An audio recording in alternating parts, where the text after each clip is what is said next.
대방열림과 함께하는 가장 확실한 영양사 합격의 길. 영양사 강의 진행 20여 년 이상, 수많은 합격생들이 추천하는 영양사 특강, 5인의 영양사 합격 전문 교수팀, 20여 년 이상 꾸준히 보완되어 온 강의용 교재. 유사상호를 주의하세요. 대방열림. 안녕하세요. 네, 영양학 수업 들어가도록 하겠습니다. 자, 지난번에 이제 식사요법에서도 뵀었고 조리원리에서도 뵀었죠. 제 얼굴을 제일 많이 뵙는 것 같아요. 뭐 거의 담임 선생님 같은 느낌? 자, 영양학 수업인데요. 영양학 같은 경우에는 1교시 문제로 들어가게 되고, 첫 번째 이제 영양학하고 해서 여기에 이제 생화학하고 같이 들어가게 돼요. 그래서 중간중간에 영양학에 생화학이 들어가게 되는데 45문항, 15문항 이렇게 해서 60번까지로 해서 끝나게 돼요. 그래서 전체 과목으로 따졌을 때 아마 개별 과목으로 따지면은 문항수가 제일 많은 것 중에 하나가 이제 영양학이 아닐까. 그래서 비중이 굉장히 큰 과목에 해당이 되고요. 역시 이제 생화학 선생님께서 워낙 잘 가르쳐 주시다 보니까 잘 어려운 과목이지만 잘 따라오세요. 그리고 영양학하고 또 마찬가지로 생화학 같은 경우에도 겹쳐지는 부분들이 있어요. 그래서 생화학 수업에서 잘 들어놓으시게 되면은 굉장히 쉽다 이렇게 또 쉽게 찾을 수 있는 건데, 최근에 문제 경향 같은 경우에가 굉장히 복잡하진 않게 나와요. 그러니까 조금 기본에 충실하게 해놓으시게 되면은 충분히 풀 수 있는 문제들로 해서 나올 수 있거든요. 그래서 영양학, 생화학 이렇게 구성이 된다라고 보시면 되는 거고요. 자, 먼저 여기에서도 차례를 한번 보도록 할게요. 그래서 여기 영양학 같은 경우에는 이제 식품, 영양학 이렇게 했었을 때 식품에서 식품화학이 있었잖아요. 그런 것처럼 영양학 같은 경우에는 제일 중요한 것 중에 하나가 기초 영양학이 있고요. 또 여기에서 조금 더 대사적으로 어렵게 들어가는 부분이 고급 영양학이 있어요. 그래서 그러다 보니까 이 고급 영양학 부분에서 바로 이제 이 생화학하고 연결이 되는 거예요. 그래서 이 기초 영양학 부분에서는 또 여러 가지 영양학에 대한 기본적인 것을 얘기할 때 탄소가 이렇고 수소가 이렇고 구성은 어떻게 돼 있고 이러다 보니까 이 기초 부분을 얘기할 때 이거 화학 시간에도 들었던 얘기인데? 라고 하게 되면서 식품화학하고 또 겹쳐요. 그리고 고급 영양학 같은 경우에는 대사 부분이 있기 때문에 이 대사 부분에서 생화학하고 겹치게 되는 거예요. 그래서 기초 영양학, 고급 영양학, 아마 이거는 이제 학교 다니실 때는 이 과목을 따로따로 해서 배우시게 돼요. 영양학에서는 기초 영양학 좀 더 심화 있게 된 과목이 고급 영양학 이렇게 해서 배우시게 되는 거고요. 그 다음에 또 나오는 과목이 바로 생애주기 영양학 이렇게 해서 이 과목이 또 들어가게 돼요. 그래서 보통 이 기초 영양학, 고급 영양학 파트에서 30문제 정도가 나오게 되고요. 생애주기 영양학 파트에서 15문항 정도가 나오게 돼서 45문제가 되는 거예요. 그래서 우리가 이쪽 기초 영양학, 고급 영양을 먼저 끝낸 다음에 생애주기 영양학 이렇게 해서 들어가게 될 거예요. 그래서 이런 식으로 해서 또 기초, 고급, 생애주기 영양학으로 구성이 되어 있구나 이렇게 보시면 되겠습니다.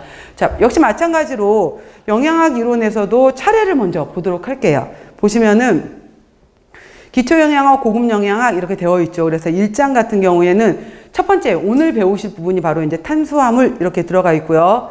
그 다음 2장에 이제 지질이 들어가 있을 거고요. 3장에 단백질, 4장에 탄수화물, 단백질, 지질의 특징은 바로 우리 몸에서 에너지를 낸다라는 거의 특징이에요. 그래서 에너지 대사에 관련이 될 거고요. 지금 오늘 우리 수업이 지금 오후에 진행이 되잖아요. 바로 직전에 굉장히 행복하게 점심 식사들을 하고 오셨잖아요. 근데 수험생들은 점심밥을 식사를 많이 하시면 안 돼요. 수험생들 입장에서는 식사를 많이 하잖아? 그러면은 에너지 대사, 나중에 우리 배우겠지만은 에너지 대사 부분에는 기초 대사량이라는 것이 있고 활동 대사량이라는 것이 있고 식사성 에너지 소모량이라는 것이 있어요. 그러면은 식사를 마음껏 행복하게 많이 드시잖아요? 그럼 이 에너지를, 이 식사에 에너지를 쓰기 위해서 머리로 가야 될 혈액들이 다 이 장으로 몰려 들어와요. 그렇게 되면은 여기 머리로 가서 열심히 공부를 해야 되는데 장으로 가기 때문에 혈액량이 부족하게 돼요. 그래서 식곤증이 오게 되는 거고 바로 식후에 이제 잠이 오는 거예요. 그래서 공부를 하실 때는 조금 밥량을 줄이는 것도 필요해요. 그래서 공부할 때는 그래서 나머지 때는 행복하게 드시고 조금 식곤증이 있다 이럴 때는 공부 시간에는 조금 식사량을 줄여주는 것도 방법이에요. 이게 이제 원리가 맞는 거죠. 그래서 우리가 그때 에너지 대사에서 식사성 에너지라는 것도 있어요. 그때 소모하는 에너지라는 것도 있고요. 그 다음 비타민 대사, 무기질 대사, 그리고 우리가 이제 수분까지 해서 탄수화물, 지질, 단백질, 비타민, 무기질, 수분까지 해서 배우는 부분이 바로 기초영양학, 고급영양학이에요. 그래서 여기 파트에서는 문제 구성이 어느 정도로 나오느냐 한번 체크해 볼게요. 탄수화물 파트에서 대략 5문제 정도, 그 다음에 지질 부분에서도 5문제 정도, 단백질 부분에서도 5문제 정도, 에너지 대사 부분에서 2문제 정도, 비타민 부분에서 6문제 정도, 무기질에서 6문제 정도, 수분에서 1문제 정도가 나오는데요. 왜 비타민 무기질 파트가 더 나와요? 탄수화물, 지질, 단백질은요? 라고 할 수 있잖아요. 바로 탄수화물, 지질, 단백질 대사 쪽으로는 생화학 쪽이 또 같이 섞여버리는 거예요. 그래서 생화학 쪽에서 3-4문제씩이 계속 들어가요. 같이.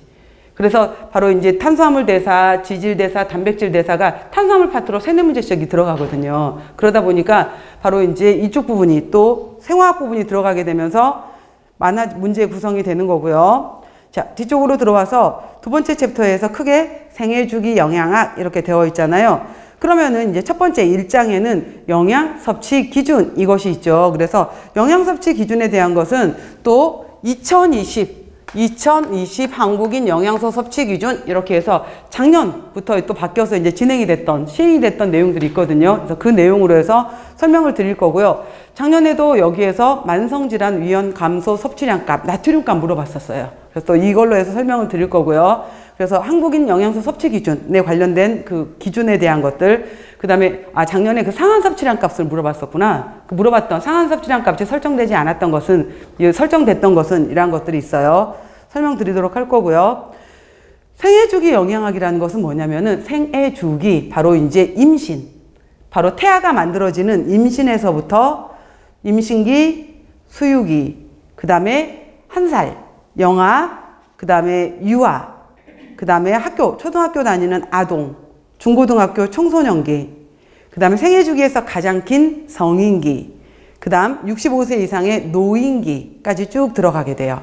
그리고 이제 우리가 운동을 했었을 때는 또 우리 몸에서 어떤 대사가 일어나느냐라는 운동 영양까지 들어가게 되는데, 자, 영양소 섭취 기준에서는 1문제, 그 다음 임신 수유기에서는 2문제, 영아기에서는 5문제 정도가 나오는데 그 이유가 뭐냐면은 바로 모유 때문에 그래요. 모유의 또 여러 가지 문제들이 2-3문제씩이 많이 나오거든요. 그래서 영아 문제, 모유 문제가 나오면서 5문제 정도. 그 다음 유아기 1문제, 아동 청소년기 1문제, 성인기 2문제, 노인기 2문제, 운동 영양 1문제.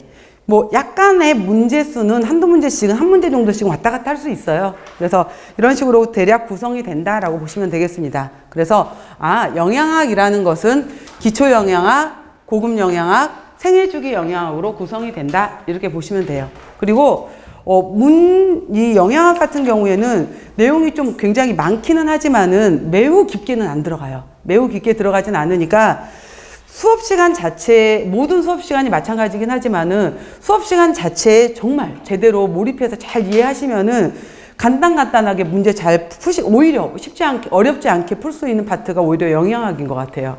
자, 이제 본격적으로 한번 들어가 보도록 할게요. 제1장 탄수화물 이렇게 들어갔는데, 자, 탄수화물의 정의라고 했죠. 그래서 카보하이드레이트의 정의부터 나왔고요. 제가 항상 큰 제목을 보라 그랬죠. 보시면은 탄수화물의 정의가 나와 있고요. 이 정의 부분은 또 식품화학에서 워낙 중요하게 나와요. 그래서 식품화학하고 겹쳐지는 부분이고요. 실제로 영양학에서 더 중요한 것은 두 번째 걸 많이 물어봐요. 탄수화물의 기능은 무엇이냐? 우리가 왜 탄수화물을 섭취하느냐? 그러니까 영양학적인 기준은 이거예요. 우리가 탄수화물을 섭취하는 이유, 두 번째 챕터, 탄수화물의 기능. 그래서 쭉 이제 6가지가 나와 있죠. 에너지의 근원이다. 이거 쭉 이제 공부를 하실 거고요. 그 다음에 바로 소화와 흡수. 탄수화물의 3, 소화와 4, 흡수가 어떻게 이루어지는지. 그 다음 또 탄수화물 같은 경우에는 우리 몸에서 바로 포도당, 혈당 조절 굉장히 중요해요. 그 다음 탄수화물 항상 우리 몸은 적절히 먹어야 돼요. 너무 많이 먹어도 안 되고 조금 먹어도 안 되고. 그랬을 때 탄수화물과 관련된 건강하고 관련된 내용들을 쭉 설명할 거예요. 그 다음 또 식이섬유에 관련된 내용, 그 다음 8 마지막 섭취 기준과 근원으로 해서 이론은 굉장히 간단하게 구성은 했지만 내용은 굉장히 많은 부분이 바로 영양학이에요. 그래서 수업 시간의 내용을 잘 따라와 주시기 바랍니다. 자, 다시 이제 일로 와 볼게요. 탄수화물의 정의가 뭐냐라고 보게 되면은 탄수화물은 광합성에 의해서 우리는 밥, 떡, 빵, 과자 결국은 외부로부터 먹어야 되는 거잖아요. 외부로부터 섭취를 해야 되는 거. 식물들이 만들어 놓은 광합성을 해서 만들어 놓은 걸 먹는 거예요. 그래서 식물에서 만들어지고 자연계에 가장 많이 존재하는 유기 물질이다 라고 했잖아요. 지금 여기서 카보하이드레이트라고 했잖아요. 카보하이드레이트라고 했는데 바로 탄소와 수소가 연결되어 있는 것들, 탄소를 갖고 있는 물질들을 유기물질이라고 하는 거예요. 유기화합물이다 라고 하는 거고요. 바로 식물체 같은 경우에가 뿌리, 줄기, 열매, 잎 등에 주로 전분하고 섬유소의 형태로 존재한다라고 해서 우리가 쌀, 여러 가지 감자, 고구마 다 전분의 형태로 먹는 거잖아요. 전분. 그 다음 동물체 같은 경우에는 이거를 섭취를 해요. 우리가 섭취를 했었을 때 바로 혈액 속에서는 혈당으로 존재를 할 거고요. 간이나 근육에는 글리코겐으로 저장을 할 거예요. 간이나 근육에는 글리코겐으로 저장을 해요. 그리고 이게 중요한 이유는 뭐냐? 바로 힘, 밥심이다 라고 표현을 하잖아요. 에너지 공급원으로 굉장히 중요하다라는 거죠. 그리고 소화가 쉬워요. 그리고 체내에서 독성을 만드는 일이 굉장히 적어요. 그 다음 바로 CH2ON의 구조다라고 했는데 우리가 포도당을 봅시다. 포도당이라고 얘기를 하게 되면은 얘가 탄소 6개, 수소 12개, 산소 6개 이 구조를 갖고 있거든요. 그래서 6개, 12개, 6개. 그래서 보통 이 비율을 가끔 물어보는 경우도 있어요. 그러면은 탄소, 수소, 산소의 비율이 어떻게 되냐라고 물어보게 되면은 1대 2대 1의 비율이다. 이렇게 보시면 돼요. 그래서 6개, 12개, 6개 이러한 비율로 가지고 있다라고 보는 거예요. 그 다음에 얘를 한번 그냥 그리시진 않으셔도 돼요. 그래서 이걸 보시게 되면은 이렇게 알데하이드 구조를 갖고 있게 되는 거고요. 하나, 둘, 셋, 넷, 다섯, 여섯 이렇게 구조가 되게 되는 건데 탄소가 6개잖아요. 하나, 둘, 셋, 넷, 다섯, 6개 탄소를 갖고 있게 되는 거고 각각 이제 탄소는 한 손에 양쪽 얘를 기준으로 봐보세요. 얘를 기준으로 보게 되면 하나, 둘, 셋, 넷 4개의 손을 펼칠 수가 있어요. 그랬을 때 OH, 이 OH기를 바로 우리가 하이드록실기다라고 말하는 거예요. 그래서 나머지 구조 자리에 해당이 되는 데는 바로 이런 식으로 이제 이렇게 구조를 나타낼 수 있는 거고 보통 이렇게 나타낼 때는 우리가 사슬구조, 길다랗게 펼쳐져 있는 것을 사슬구조라고 하게 돼요. 사슬구조를 이렇게 갖고 있다라고 말하게 되는데 실제로 얘네들은 길게 사슬로 있고 싶지 않아요. 그래서 보통은 이렇게 있는 것들이 1번하고 1번, 여기서부터 1번, 2번, 3번, 4번, 5번, 6번 이렇게 말하거든요. 이렇게 있던 것들에서 이 1번하고 이렇게 해서 이것들이 고리를 만들어요. 그래서 포도당 구조를 만들 때 우리가 보통 이런 식으로 고리 구조 형태로 많이 만들어 주거든요. 그래서 이런 형태를 그려주는 거. 그래서 이건 고리 구조다. 이거는 길다랗게 있는 것은 사슬 구조. 이건 고리 구조를 가지고 있다. 이렇게 표현을 하게 돼요. 그래서 바로 6개, 12개, 6개, 1대 2대 1의 비율을 갖는다. 이렇게도 표현을 하는 것이 바로 이거고요. 이런 식으로 이 CHO 구조를 갖는 것을 우리가 알데하이드기를 갖는다라고 하는 거예요. 알데하이드기. 그 다음에 포도당 같은, 여기는 포도당에 해당이 되는 거고, 과일 속에 많이 들어있다라고 말하는 프락토즈. 과당에 해당이 되는 포도 속에 많이 들어있다라고 해서 포도당이에요. 과일 속에 많이 들어있다라고 해서 과당인데 과당 같은 프락토즈라고 말하는 거는 프락토즈도 똑같아요.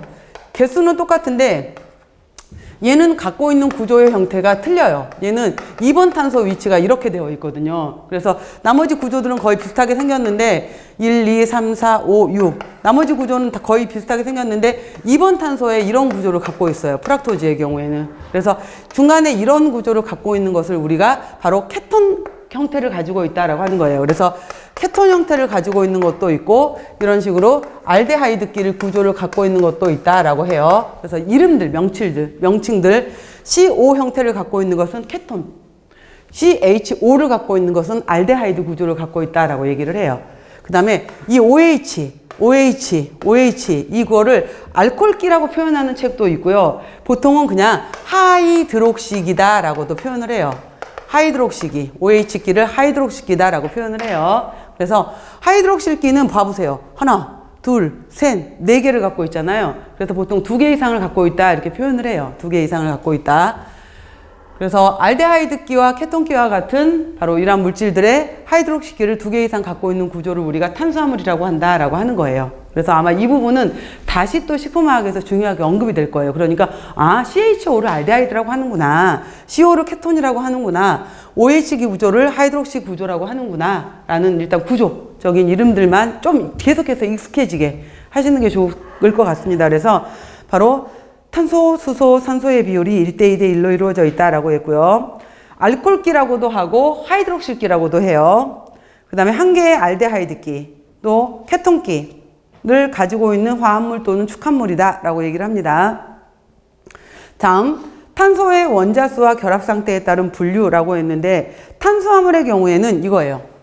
자, 탄수화물에서 아마 여러분들이 많이 들어보셨던 것이 뭐였냐면은, 밥 같은 경우에, 쌀 같은 경우에는 우리가 전분으로 이루어져 있어 라고 하게 되면은, 전분의 구조를 우리가 아밀로즈로도 이루어져 있고, 아밀로 펙틴으로도 이루어져 있어 라고 들어보셨죠? 아밀로즈, 아밀로펙틴이라고 하게 되면은, 이거는 포도당에 지금 이 동그라미, 제가 이렇게 동글 그리는 것들이 이거 하나하나가 포도당인 거예요. 이거예요, 이거. 이거를 제가 지금 동그랗게 그린 거예요. 이 고리형에 해당이 되는 바로 이렇게 이 구조에 해당이 되는 것을 이렇게 동그라미로 표현을 한 거였었거든요. 이러한 것들에 해당이 되는 것이 수백 개, 수천 개 모여 있는 것이 바로 전분인 거예요. 그래서 이것들이 수백 개, 수천 개 모여 있는 것을 다당류라고 하는 거고요. 이거 하나짜리를 우리가 단당류라고 하는 거고요. 이거 2개짜리를 이당류라고 하는 거고요. 이거 3개에서 10개짜리까지를 우리가 소당류라고 하는 거예요. 그래서 바로 더 이상 쪼개질 수 없는 하나짜리를 단당 2개가 모여 있는 것을 이당, 3개에서 10개가 모여 있는 것을 소당이라고 하는 거예요. 그래서 그리고 소당에 해당이 되는 같은 이름을 우리가 올리고당이라고 얘기하는 거예요. 그래서 소당류를 우리가 3개에서 10개짜리를 올리고당이라고 하는데, 우리 몸에는 이 올리고당을 분해하는 효소가 없어요. 그래서 올리고당이 바로 기능성 당으로 쓰이는 이유가 뭐냐면은, 입에서는 단맛은 주지만은 우리 몸에서 분해 효소가 없기 때문에 혈당으로 올리질 않아요. 그래서 에너지로 쓰이지도 않아요. 변을 통해서 빠져나와요. 대장 내의 미생물들한테 이용이 돼요. 그래서 바로 기능성 당이다라고 하는 거거든요. 그래서 쪼개질 수 없는 당 하나짜리를 단당 2개가 모여있는 것을 이당, 이러한 단당짜리가 3개에서 10개가 모여있는 것을 소당 이퀄 올리고당이에요. 그 다음에 그 이상으로 수십 개, 수백 개, 수천 개가 모여있는 것을 다당이라고 한다라는 거예요. 이것들 전체를 다 묶어서 우리가 탄수화물 이렇게 얘기를 하는 거예요. 자, 그 다음 봐보세요. 그리고 이거를 헷갈려 해요. 이걸 헷갈리시는데, 자, 여기에서 포도당 같은 경우에는 얘는 더 이상 쪼개줄 수 없는 단당이야. 근데 이 포도당 같은 경우에는 탄소수가 하나, 둘, 셋, 넷, 다섯, 6개짜리다 이 말이에요. 그래서 얘를 6탄당이라고 하는 거예요. 하나짜리 단일인데 얘는 탄소 개수가 6개짜리인 6탄당인 거예요. 그리고 우리가 나무 잎이라든지 풀 같은 경우에는 자이로즈, 그 다음에 RNA, DNA를 구성하는 리보즈 같은 경우에는 5탄당이에요. 얘네들은 오각형 형태를 가지고 있는 5탄당에 해당이 되는 건데, 이것들도 하나짜리 단당이거든요. 근데 얘네들 왜 5탄당이야? 탄소가 5개라서. 그거야. 그래서 얘는 어차피 단당인데 탄소가 몇 개냐에 따라서 5탄당이야. 탄소가 몇 개야? 6개야? 6탄당이야? 이렇게 말하는 거예요. 그러니까 어차피 하나야. 하나인데 탄소가 몇 개야? 5탄당. 탄소가 6개야? 6탄당. 이거예요. 그러니까 하나짜리, 2개짜리. 이거 구조. 자, 볼게요. 단당류는 탄수화물의 성질을 지닌 가장 작은 단위, 더 이상 쪼개질 수가 없어요. 이 상태로 들어와야 되는 거예요. 이 상태로 우리가 소장해서 바로 흡수시키는 거예요. 단당류 상태로.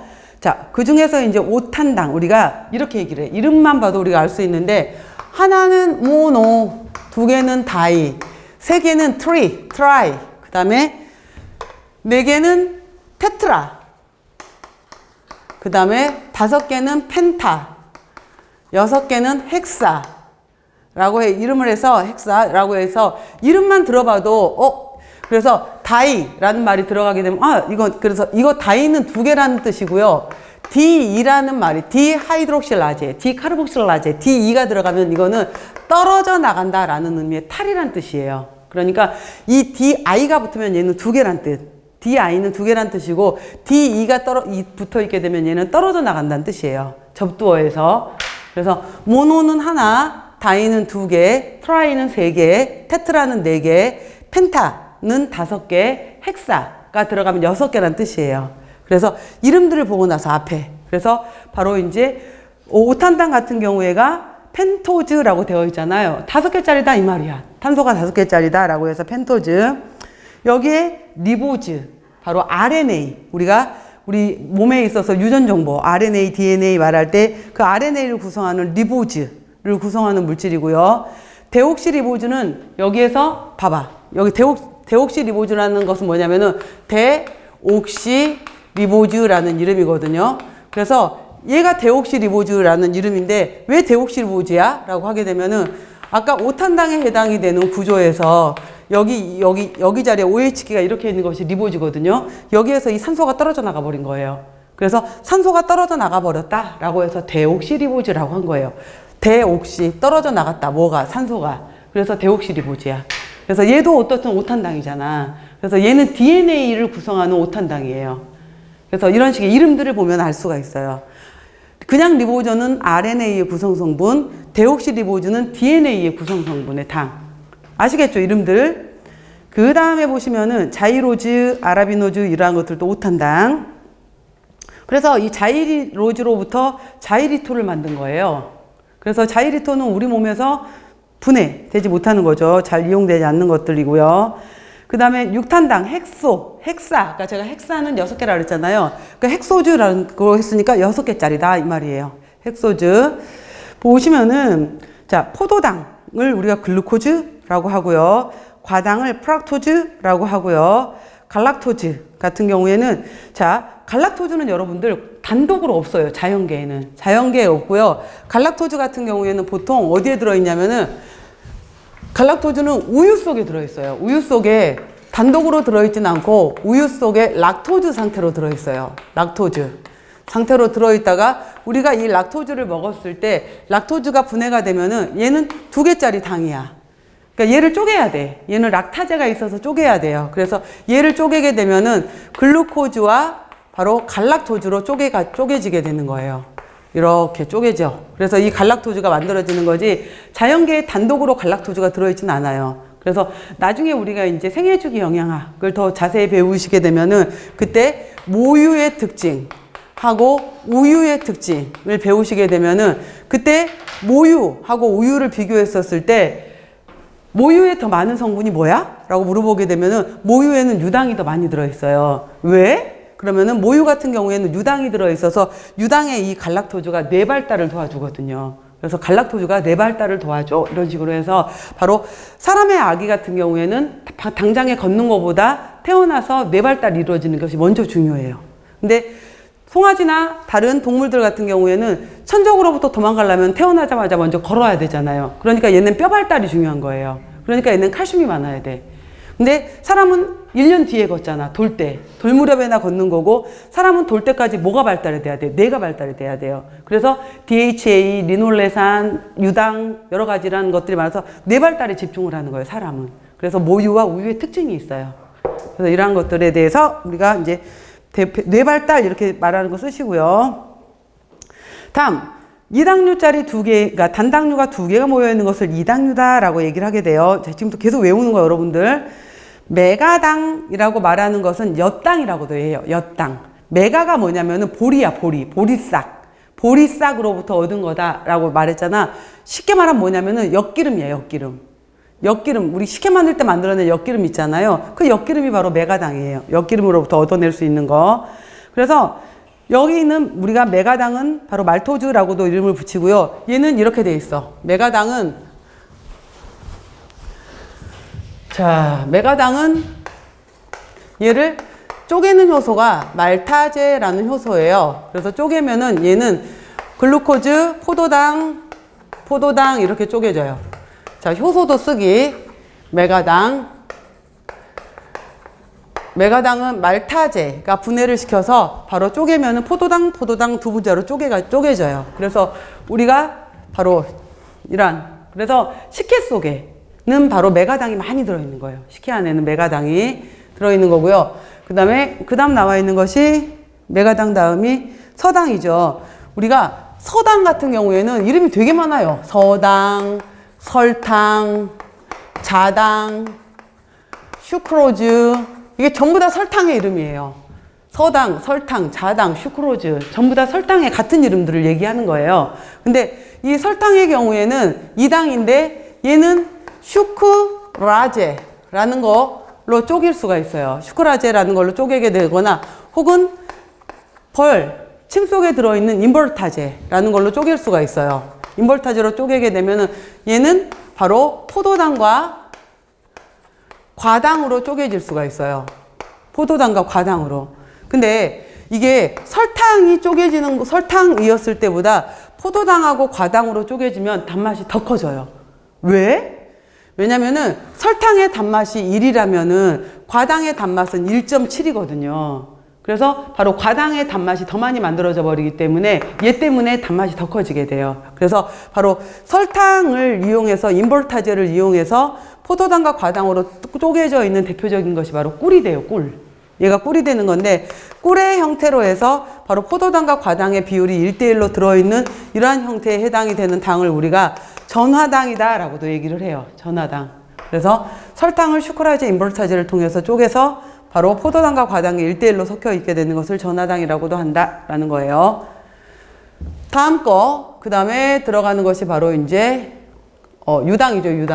유당 같은 경우에도 젖 속에 많이 들어있다라고 해서 유당, 젖유자를 써서 젖당이라고도 하게 되는데 얘도 2개짜리예요. 얘도 2개짜리인데 얘는 쪼개는 효소가 락타제예요. 락타제. 그래서 락타제에 의해서 쪼개지게 되면은 얘도 포도당 하고 갈락토즈로 쪼개지게 돼요. 그래서 이런 경우가 있어요. 나중에 이제 20살 때까지는, 고등학교 때까지는 종종 학교에서 우유급식 신청해서 먹어서 괜찮았는데 20살 이후로 우유를 먹고 나면 배가 아프고 라떼 종류 먹고 나면은 그날 난리가 나 먹고는 싶은데 라고 하는 이유가 이런 3가지 말타제, 슈크라제, 락타제 같은 경우에가 전부 다 소장에서 분비가 되는 효소예요. 소장에서 분비가 되는 효소인데 우리 몸에서 이러한 것들이 많이 안 들어오잖아요. 그러면 나 필요 없나 봐 이러면서 몸속에서 이것들이 태화가 돼요. 태화가 돼버리는 거. 그러니까 그 전까지는 20살 때까지는 종종 먹을 때가 있으니까 얘가 아직 없어지지 않고 버텼던 거예요. 근데 락타제 같은 경우에 우유를 별로 먹을 일이 없어서 내가 들어올 일이 없다 보니까 소장에서 얘가 사라져 버리는 거예요. 점점. 그러다가 갑자기 이제 장 속으로 우유가 들어왔어. 우유가 들어왔는데 우유 속에 유당이 들어있었어요. 얘를 분해할 수 있는 락타제가 없는 거예요. 그러니까 얘는 분해가 되질 못하네. 분해가 되지 못하는 것들이 소장에서 결국은 대장으로 내려가.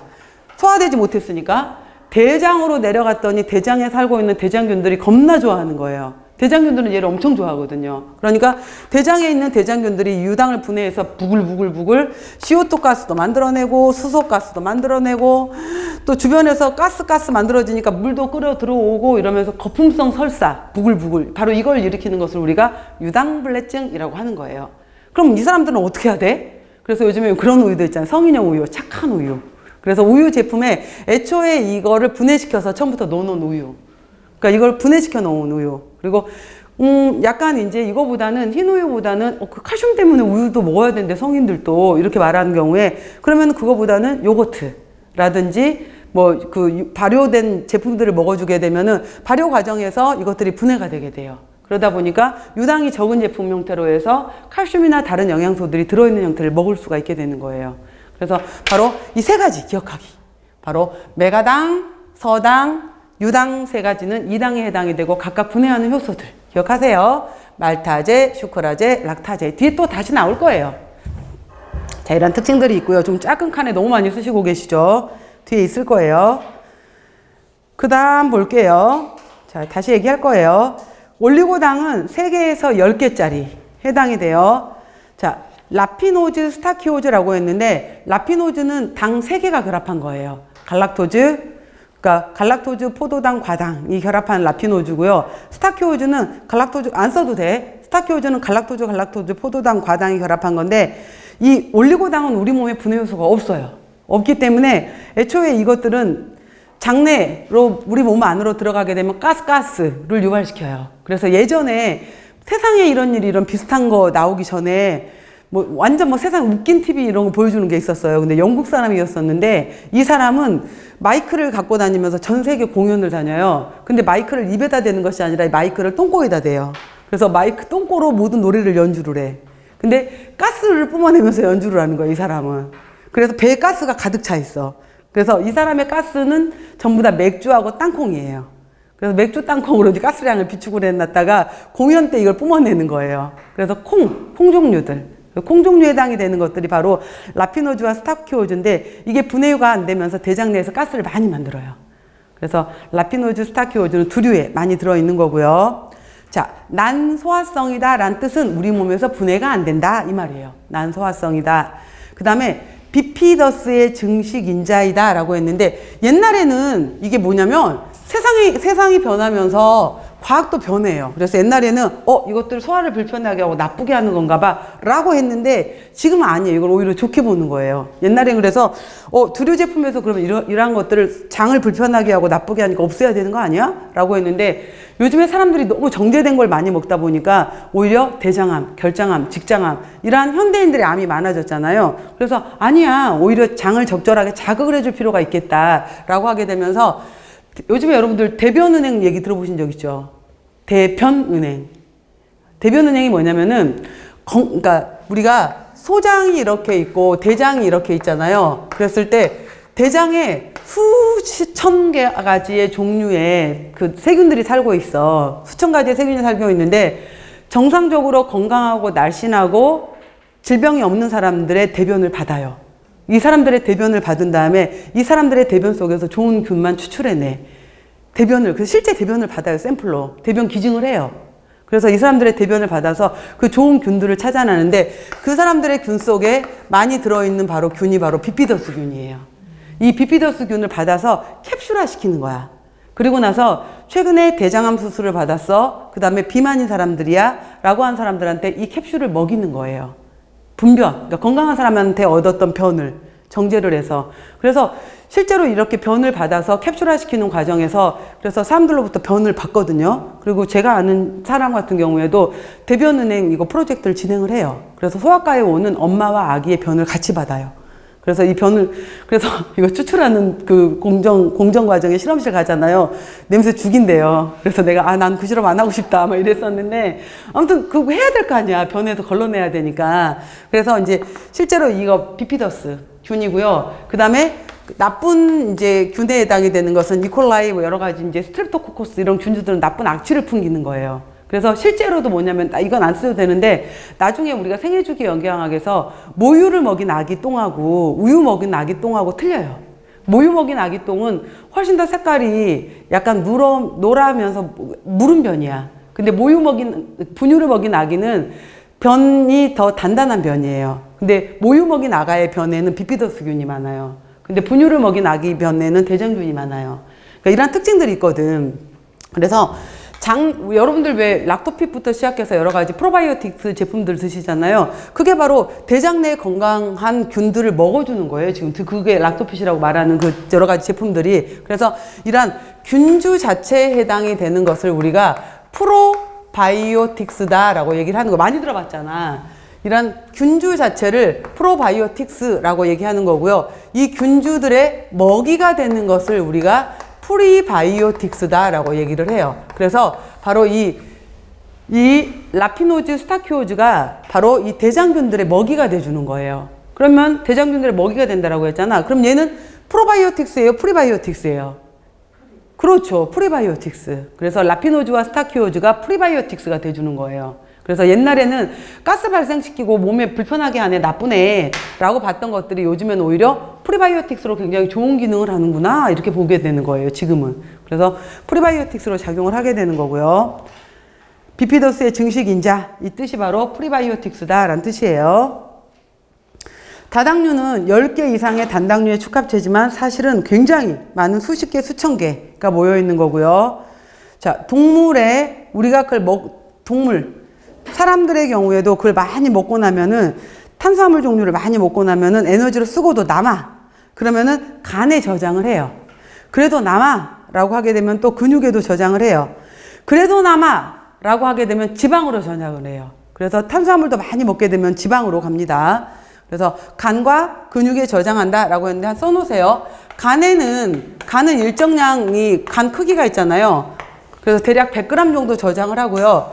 근육은 몸 전체적으로 퍼져 있죠. 그래서 근육은 대체적으로 250g 정도 저장을 해요. 그래서 그러니까 보통 이제 성인 남자를 보통 기준으로 잡기 때문에 사람은 350g 정도 글리코겐을 저장할 수 있다 이렇게 봐요. 그래서 간에 100g, 근육에 250g 정도 에너지 글리코겐을 저장할 수 있다로 보는 거고요. 그랬다가 내가 오늘 저녁을 굶었어 라고 하게 되면은 이걸 다시 분해해서 혈당으로 사용하는 거예요. 간에 있는 것들을 분해해서 에너지원으로 쓰고요.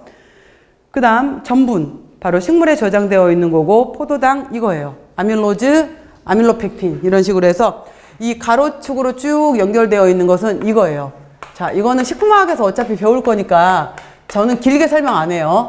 자, 이건 무슨 말이냐면은 봐. 포도당 구조에서 여기가 1번 탄소 자리야. 1번, 2번, 3번, 4번 탄소의 OH. 여기가 1번 자리 OH잖아요. 여기가 이렇게 결합을 했다. 또 그 다음 거랑 이렇게 결합을 했잖아요. 1번, 4번, 1번, 4번, 1번, 4번 이렇게 쭉 연결된 거야. 그러니까 가로축으로 이렇게 가로 형태로 이렇게 쭉 연결된 것은 여기 전부 다가 이게 알파 1번하고 4번이 결합했다 이 뜻이에요. 자, 그러다가 갑자기 이렇게 연결되는 부분들이 하나씩 생겨. 이렇게. 그럼 얘는 뭐야? 라고 하게 되면은 바로 이 구조의 경우에 이렇게 가다가 쭉 이렇게 가지가 가고 있다가 이렇게 1번, 4번이 옆으로 연결된 것은 1번, 4번이라 그랬잖아요.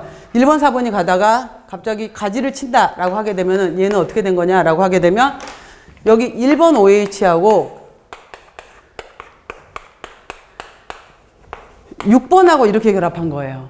그래서 이렇게 가지가 생긴 거예요. 그래서 이거를 알파 16 결합이다 라고 얘기하는 거예요. 1번하고 6번이 결합했다 라고 해서 그래서 바로 아밀로펙틴은 이렇게 가다가 중간중간에 이렇게 가지가 있는 것을 우리가 아밀로펙틴이라고 하거든요. 그래서 아밀로펙틴은 이렇게만 연결된 것은 알파 14 중간에 이렇게 가지가 있는 것은 알파 16을 가지고 있다라고 얘기를 하는 거예요. 14와 16. 이 파트는 워낙 식품화학에서 더 자세히 배워요. 14와 16 부분. 자, 이런 내용들도 있다라는 거. 그리고 한 가지 종류로 글루코즈로만 되어 있는 것들을 우리가 글리코겐, 전분 이걸 단순 다당류. 한 가지로만 쭉 연결되어 있는 거. 두 가지 이상이 섞여 있는 것들을 복합 다당류라고 해요. 여기에는 헤미셀룰로즈도 있고 펙틴도 있고 헤파린도 있다라는 거. 자, 여기까지 설명했어요. 일단 봐봐. 탄수화물을 이루고 있는 거에 하나, 더 이상 쪼갤 수 없는 걸 단당. 두 개가 모였으면 2당. 3개에서 10개짜리를 소당 혹은 올리고당. 10개 이상 수십 개, 수백 개, 수천 개짜리를 다당. 됐죠? 여기까지 했어요. 자, 이런 식으로 해서 이제 탄수화물의 정의, 이렇게 설명을 할 거예요. 그래서 쭉 들어갈 거고요. 자, 탄수화물의 기능, 간단하게 에너지만 설명을 해볼게요. 탄수화물의 기능에서 봐보세요. 1번. 이건 굉장히 중요해요. 이게 제일 중요한 파트예요. 에너지의 근원이다 라고 했고요. 두 번째, 단백질의 전략작용이라는 말 굉장히 중요해요. 단백질, 도대체 왜 단백질의 전략작용인지 이 용어 정리. 그 다음에 계속 빠지지 않고 나오는 거. 케톤증을 방지한다? 이게 도대체 무슨 말이야? 케톤증을 방지한다. 그 다음에 여기 세 번째까지가 중요 키워드고요. 그 다음 뭐 감미료야. 당연히 알고 있는 거고. 혈당을 유지한다. 기타 나와 있죠. 자, 봐볼게요. 에너지의 근원. 1g당 우리가 4kcal의 에너지를 공급하고 소화흡수율도 굉장히 좋아요. 그래서 평균 98%다 라고 했죠. 자, 페이지 31쪽 이렇게 써보세요. 페이지 31 그리고 31페이지를 한번 가보세요. 자, 31페이지 아닌데 제가 잘못 써놨구나. 페이지 31이 아니라 페이지 28 제가 잘못 썼어요. 페이지 28쪽 가보세요. 페이지 28을 가보시게 되면은 에너지 대사에서 그 표 봐보세요. 표 보시면은 탄수화물, 지방, 단백질, 알코올 나와 있죠. 그래서 그 표 보시면은 칼로리미터로 측정된 열량가가 있고요. 그래서 4.15, 9.45. 자, 다시 28쪽 표 보시면은 탄수화물, 지방, 단백질, 알코올 중간 표 보세요. 칼로리미터로 측정된 열량가는 4.15, 9.45, 5.65, 7.1이었는데 자, 세 번째 단락 보시면은 체내에서의 소화율 봤더니 탄수화물이 98%, 지방이 95%, 단백질이 92%. 단백질이 소화율이 가장 낮아요. 단백질을 소화시킬 때 가장 힘들어요. 그 다음에 알코올은 100%야. 먹는 대로 흡수가 돼요. 그대로 알코올은.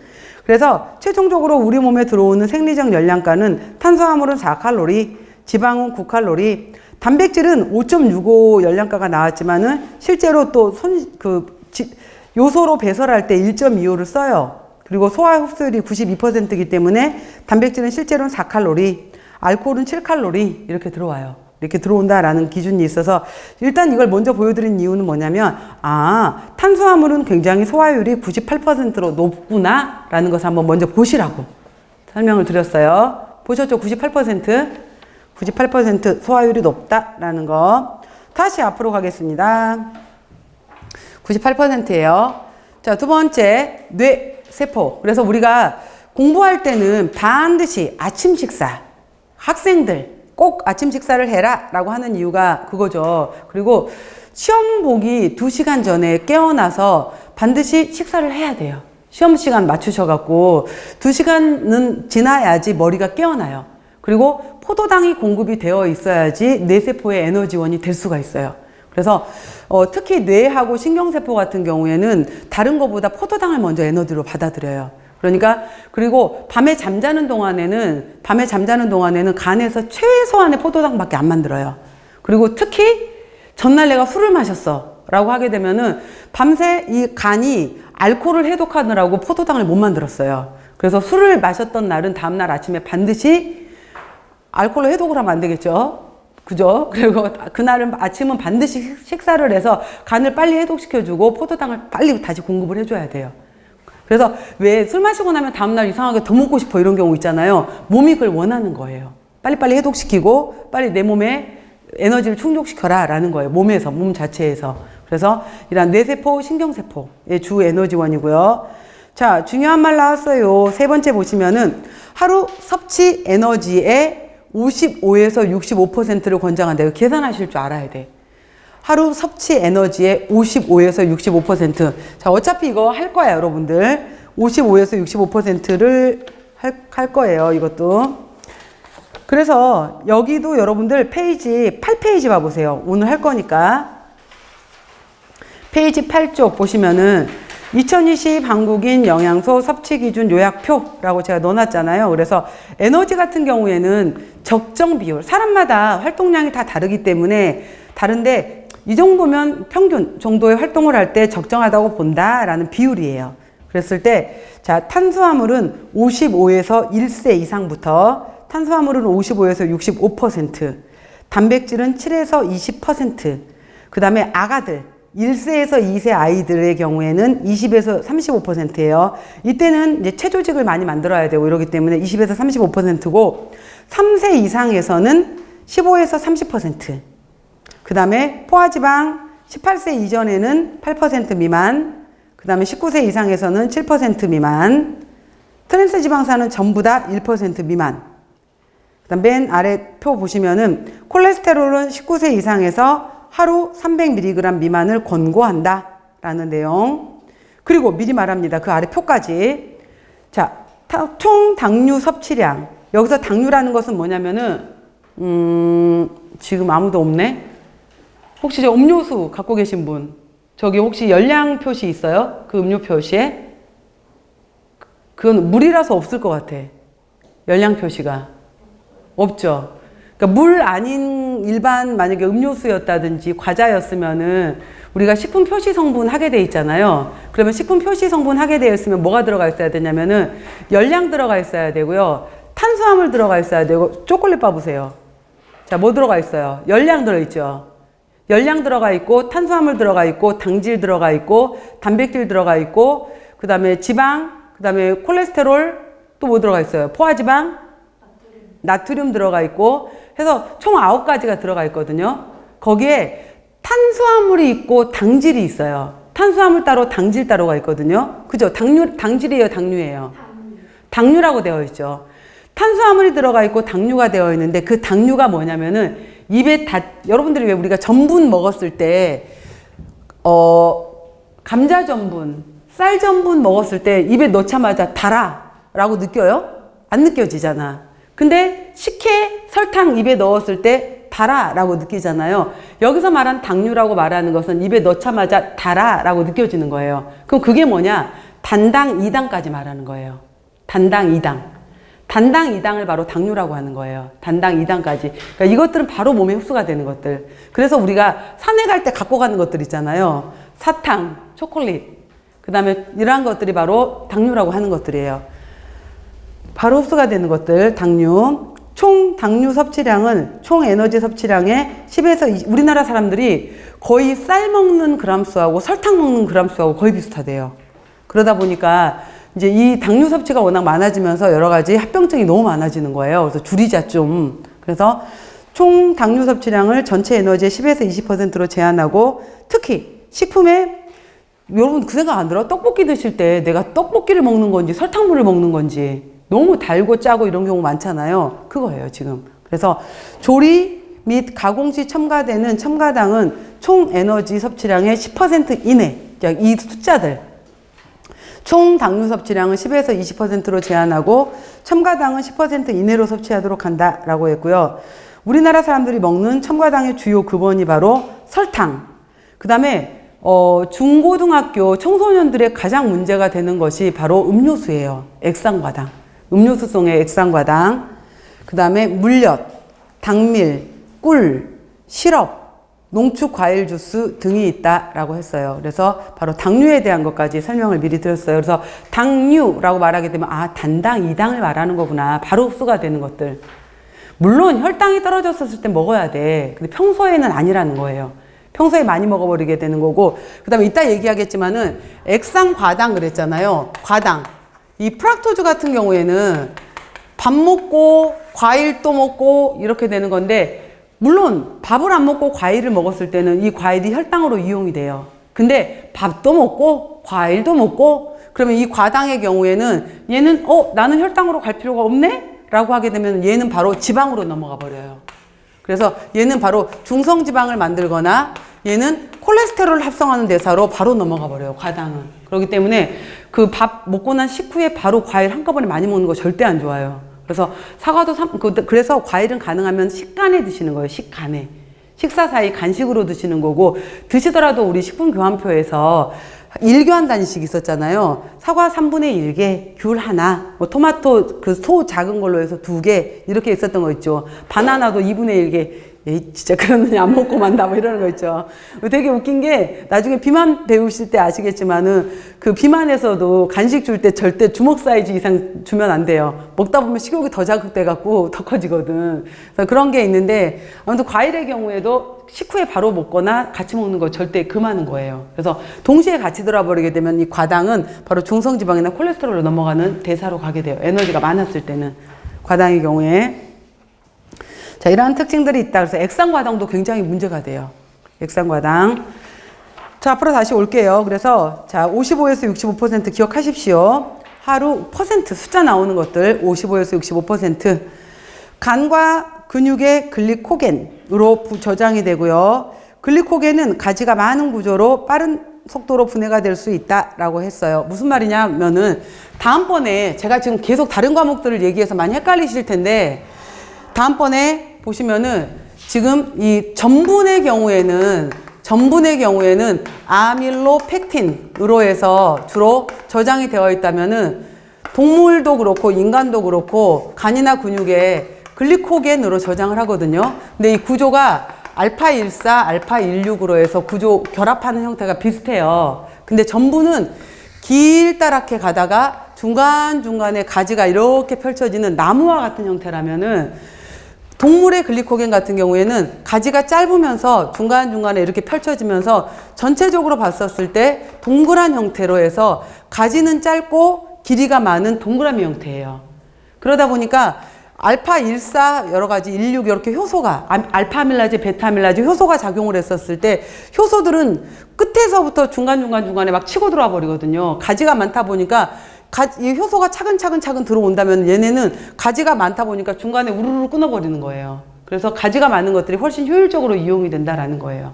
그래서 이러한 것들이 중간에 동시에 들어올 수가 있어요. 가지가 많은 것들을 쭉 쳐버리기 때문에. 그래서 이 글리코겐이 훨씬 효율적으로 이용이 돼요. 가지가 많은 특징들이. 그래서 이러한 특징들, 가지가 많은 구조로 쉽게 분해될 수가 있는 특징이 있다. 효소에 의해서 쉽게 분해가 돼요. 그 다음, 자, 이거 중요한 단어. 단백질 전략작용. 뭐냐면은, 다음번에 우리가 단백질 부분에서도 단백질도 에너지가 돼요. 근데, 단백질이 에너지가 된다라는 것은 쭉 있는 내용 중에서 단백질 파트에서 맨 마지막에 있어요. 왜? 단백질이 에너지가 되는 건 몸에 좋은 게 아니야. 단백질이 에너지가 된다라는 것은 내 몸이 분해가 된다는 뜻이야. 내 몸이 분해가 된다라는 것은 면역력이 극도로 나빠졌다는 얘기예요. 그래서 단백질은 웬만하면은 내 몸에 분해가 되면 안 돼. 그래서 바로 당질이 부족했었을 때 오죽했으면 단백질이 분해가 될 거야. 그러니까 당질을 충분히 먹어주게 되면은 단백질 분해가 될 일을 막아주는 거예요. 그 의미야.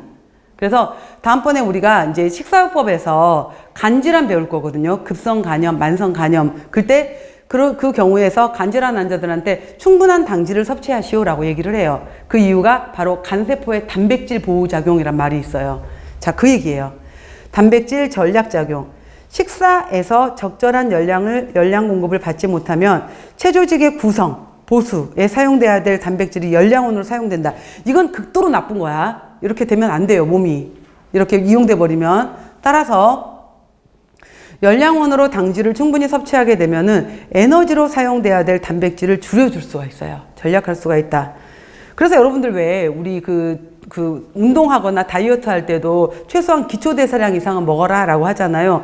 그 기초대사량을 이루는 대부분의 것이 바로 근육이거든요. 그래서 지방을 빼고 싶은 거지 근육을 빼고 싶은 건 아니잖아. 지방을 빼야지. 체지방을 빼고 싶은 거지 근육을 빼면 안 돼요. 그때도 그거예요. 그래서 기초대사량 이상 먹어라라는 거, 단백질을 빼면 안 되는 거, 저열량식이나 기아 상태일 때 바로 체내 단백질은 급속히 손실된다라는 거. 그래서 당질을 충분히 먹어주면 단백질이 분해가 되는 걸 막는다라는 의미가 바로 단백질 전략작용이에요. 그 다음에 계속 시험에 잘 나오는 게 바로 케톤증 방지예요. 자, 이게 뭐냐면 우리 몸이 분해가 이제 당질이 부족하게 되면은 그래? 그럼 나 그 다음에 이제 지방을 분해를 하게 돼요. 원하는 바예요, 이거는. 지방을 분해를 하게 되는데 지방을 분해를 하는 과정에서 지방산이 쭉 있었을 거 아니야. 우리가 지방산이 있었을 때 탄소 카르복실기 쭉 이렇게 있었어요. 거기에서 탄소 알파 베타 2개짜리씩 이렇게 끊어요. 그래서 바로 2개씩 끊는다라고 해서 베타 옥시데이션이라고 하게 되는데 이 과정을 통해서 바로 이제 아세틸 코에이를 끊어내. 그러면은 이 아세틸 코에이가 TCA 사이클로 들어가서 에너지를 내면 되는 거거든요. 근데 내가 만들어낼 수 있는 것보다 아세틸 코에이를 더 많이 만들어냈어. 그럼 얘네들끼리 뭐 할 거야? 야, 우리끼리 만날래? 이렇게 되면서 얘네들끼리 만나서 CO 형태의 케톤 물질들을 만들어요. 근데 이 케톤 물질이 나중에 할 거야. 아세톤, 아세토아세테이트, 베타 하이드록시 뷰티릭 액시드라는 케톤 물질을 만들게 되는데 이 물질들이 강산성의 물질들이에요. 나 산성이야. 그러니까 몸에 있는 알칼리 성분들을 꺼내와요. 꺼내오다 보니까 몸의 pH가 점점 산성화돼. 몸의 pH가 낮아지게 되면서 몸의 면역력이 막 떨어져. 몸의 면역력이 떨어지고 이 케톤체가 너무 많이 만들어지게 되면 토할 것 같아. 몸의 면역도 떨어지고 토할 것 같고 그 다음에 결국은 의식을 잃을 수도 있어요. 이거를 케토시스에 따른 혼수가 유발이 되었다라고 하게 돼요. 그러니까 이런 증상까지 갈 수 있어. 이거는 당질이 너무 부족했었을 때 발생이 되는 거거든요. 자, 이 상태가 될 지경까지가 되는 것을 막아야 돼. 누가? 당질이 있으면은 당을 먹어주게 되면은 이걸 막아줄 수가 있어요. 그래서 특히 뇌세포는 우리 뇌는 아까 포도당을 에너지원으로 써야 되잖아요. 뇌랑 적혈구는 신경세포 이런 것들은 적혈구를 써야 되는 건데 포도당을 써야 되는 건데 오죽했으면 얘를 케톤체를 만들어서 에너지로 쓰겠어요. 그래서 이거를 막아주려면 어느 정도는 먹어야 되느냐? 최소 하루에 100g 이상은 먹어주자 라고 이제 얘기를 하게 된 거예요. 그래서 당질을 먹어주게 되면은 최소 100g은 먹어주자. 그래서 나중에 우리 비만에서도 다이어트 할 때 당질도 물론 줄여야 돼요. 탄수화물도 줄여야 되는데 탄수화물을 줄일 때도 최소한 100g 이상은 주자라는 거예요. 그래서 그게 케톤증 방지야. 자, 볼게요. 케톤증. 지방 분해 과정에서 생성된 아세틸코에이가 완전 연소되기 위해서는 이 말이야. 이제 이게 이래서 어려운 이유가 뭐냐면은 이게 보세요. 우리가 EMP 경로 이제 여러분들 아직 생화학 끝까지 지금 다 안 배우셨는데 우리가 포도당 글루코즈가 들어오게 되면은 글루코즈 6 포스페이트, 프락토즈 6 포스페이트, 프락토즈 1, 6 다이포스페이트가 되고요. 얘가 다이하이드록시 아세톤 포스페이트, 글리세롤 알데하이드 3 포스페이트로 쪼개지게 되고 대사 과정을 거쳐서 피루베이트까지 쪼개져요. 그러면은 얘는 탄소 6개짜리고 얘는 탄소 3개짜리거든요. 피루베이트는. 그럼 탄소 2개짜리로 해서 피루베이트가 쪼개지면 되는 거잖아. 자, 여기까지는 그냥 일어나는 현기 과정이에요. EMP 경로라고 해요, 이거는. EMP 경로라고 하게 되는데 여기에서 더 이상 산소가 없어 라고 하게 되면 피루베이트에서 락틱 액시드 젖산을 만드는 과정으로 넘어가게 돼요. 근데 내가 충분히 에너지가 있어 라고 하게 되면은 피루베이트에서 그 다음 대사가 아세틸코에이로 넘어가게 돼요. 이 아세틸코에이가 에너지 대사를 내기 위해서 TCA 사이클로 그 다음 넘어가는 거거든요. 자, 여기에서 이 아세틸코에이가 TCA 사이클로 넘어가려면은 얘가 이 TCA 사이클 제일 끝에 있는 물질하고 결합을 해야 돼요. 그 물질이 무엇이냐라고 하게 되면은 그 물질이 바로 옥살로 아세테이트예요. 옥살로 아세테이트하고 아세틸코에이가 결합을 해서 시트레이트로부터 시작을 해요. 시트레이트, 이소시트레이트, 알파케토 글루타레이트, 석시레이트, 푸마레이트, 말레이트 쭉 돌아요. 지금 말한 것은 제가 잘난 척 하려고 빨리 말한 거예요. 그래서 이거는 어차피 여러분들이 이제 생화학 시간에 배울 거야. 그래서 제가 말하고 싶은 건 뭐냐면은 자, 이 아세틸코에이가 이 옥살로 아세테이트라는 물질이 있어서 시작이 돼야 되는데 제대로 당 섭취를 안 한 사람인데 이게 있을 리가 없겠지. 그러니까 여기로 들어가지를 못하는 거예요. 그러니까 여기로 들어가지를 못해서 에너지 대사를 제대로 내지를 못해요. 그 말이야. 그래서 예전에 기출문제로 해서 생화학 문제로 해서 케톤체가 많이 만들어지는 사람은 TCA 사이클에 있는 어떤 물질이 없기 때문인가. 옥살로 아세테이트 이런 것도 시험 문제로 나와요. 그래서 이건 어차피 여러분들 이제 생화학 시간에 계속 배우실 거예요. 근데 이걸 저도 설명하려면 지금 이 얘기를 해줄 수밖에 없는 거예요. 그러니까 저도 간단하게 이런 내용을 바로 우리가 EMP 경로라고 하고 이렇게 연결되는 대사 과정을 TCA 사이클이라고 한다 정도만 저는 얘기를 해드리는 거예요. TCA 사이클.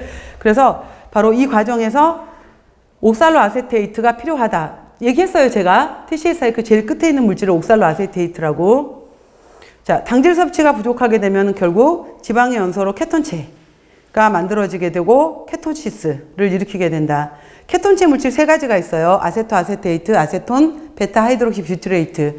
나중에 오늘은 첫 시간이니까 도대체 뭐야 이럴 수 있는데 나중에 여러분들이 계속 반복되면 너무 쉽게 이제 눈에 들어오실 거예요. 오늘은 그냥 쭉 읽으세요. 일단 케톤증을 예방하기 위해서는 따라서 하루에 자 중요한 키워드는 이거야. 최소 몇 그램 이상의 탄수화물을 먹어라. 100g. 이게 키워드야. 그래서 장기간의 기아 상태일 때 바로 이제 너무 못 먹었었을 때는 지방을 분해를 해서라도 에너지원으로 사용하게 되는 거예요. 그래서 왜 여러분들 탄광이라든지 예전에 우리 삼풍백화점 있었을 때도 14일 만인가 구조된 사람이 있었고 탄광에서도 예전에 페루였었나? 거의 30일 만에 구조가 돼요. 사람들이. 물만 있으면 버틸 수 있어요. 30일까지. 지방을 에너지원으로 써서. 자, 그러한 경우에 케톤체가 에너지원이 되는 거예요. 그 다음 감미료. 단맛과 함께 식품에 대한 수용도를 상승시킨다. 자, 설탕이 기준이야. 설탕 100을 동그라미 쳐보세요. 설탕 100을 기준으로 해서 설탕보다 제일 감미료가 높은 것이 과당 170. 그 앞에 과당을 가지고 있는 전하당. 전하당이 아까 포도당하고 과당을 갖고 있는 거였죠. 그 뒤로 포도당, 메가당, 유당. 유당이 가장 감미도가 낮아요. 그리고 이거는 당의 용해도하고 순서가 같다. 무슨 말이냐? 용해도는 물에 녹는 걸 말하는 거잖아요. 앞쪽에 과당이 물에 제일 잘 녹고 뒤쪽에 유당이 물에 제일 잘 안 녹아요. 그래서 왜 아이들 분유 탈 때 따뜻한 물에 타야 되잖아요. 잘 안 녹아요. 유당 같은 경우에는. 그래서 감미도와 유당, 용해도는 비례한다 이 말이에요. 단맛이 센 것도 잘 녹고 단맛이 낮은 것이 물에도 잘 안 녹는다 이 말이라는 거. 그 다음 식사요법에 대체 감미료를 이용할 수 있다라는 말. 자, 일단은 여기까지 했고요. 마저 제가 설명할 게 있어서 일단 혈당 유지랑 이거는 잠깐 쉬고 다시 설명하도록 할게요.